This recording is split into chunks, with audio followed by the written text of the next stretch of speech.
Hello, this is Chetan Narula reporting for Cricket World from Antigua, and I am at the Sir Viv Richards Stadium on the outskirts of St. John's, and we are looking ahead to the first test between India and West Indies, which is starting on Thursday here at this particular stadium. Now let's talk about how the two teams are shaping up in the build up to this particular test match, and indeed this 4-test series. Let's talk about the pitch first. There's been a lot said about the pitches in the Caribbean. Everyone seems to say that they are slowing down, but there's a bit of a fresh sprinkling of grass on this on the wicket at this Sir Vivian Richards Stadium, which could alter the sort of combination that both West Indies and India want to go, particularly in the Indian sense, because they have a 17-man squad with 3 spinners and 5 pacers, and as well as the all-rounder Stuart Binney. So they would want to play around with their combinations. West Indies are a bit restricted in that sense that they have only a 13-man squad available for this test match, and pretty sure that there are only 1 or 2 changes that they can make to their preferred 11. Let's talk about the West Indies first. There's a bit of an inexperience about this particular side. Jason Holder is the young captain. Wouldn't want to call him inexperienced because he's been leading the West Indies side very ably in the few outings that he's had as their test skipper.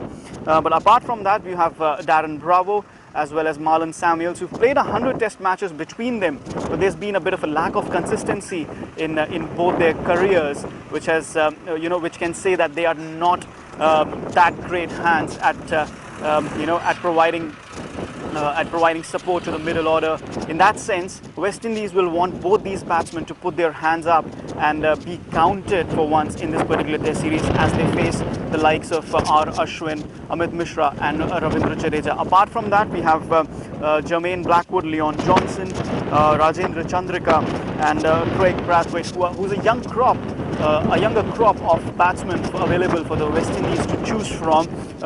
4 or 5 of these players participated in the 2 tour matches that the board president's 11 played against India in St. Kitts. So they have got a bit of a taste of the Indian attack already, and it remains to be seen which of these batsmen will make it to the West Indies final 11.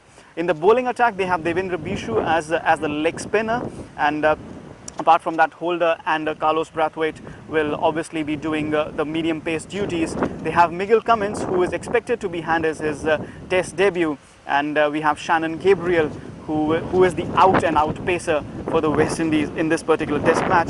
Wicketkeeper Shane Dowrich, who's played only 2 test matches so far, will be replacing long-time wicketkeeper Dinesh Ramdin in this West Indies playing 11, and it caused a fair bit of controversy in the build-up to this particular test series. Moving on now to the Indian team, Virat Kohli in his pre-match press conference pretty much said that he is going to be playing 5 bowlers on this pitch. There's a bit of a fresh sprinkling of grass, but it is expected to take slow turn as the match goes on. At the same time, those 5 bowlers, Ishant Sharma, the returning Mohammad Shami, who can reverse the ball, can move the ball both ways, has the bouncer as a surprise weapon. So he is expected to be included ahead of Umesh Yadav, who did well in Shami's absence in both Sri Lanka and at home against South Africa. The 3 spinners will complete the 5 bowler attack with a bit of a toss-up perhaps between Amit Mishra and Stuart Binney.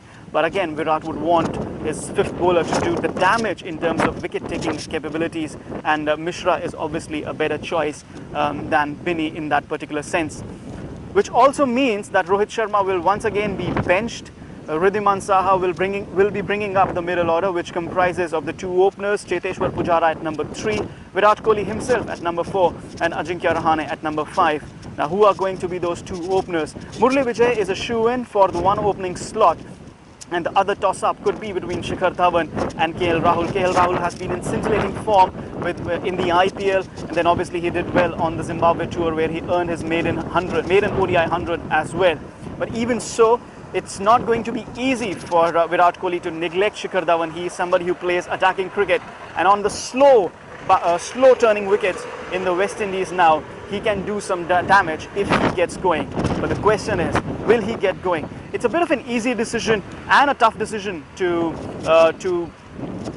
pick KL Rahul or to not pick KL Rahul. But I think for this first test match, I think Shikhar Dhawan will get the nod ahead of KL Rahul. It promises to be an intriguing series. The slow pitches, the spinners, the West Indies pride at stake after Dwayne Bravo-led side pulled out of the Indian tour in 2014 and 15.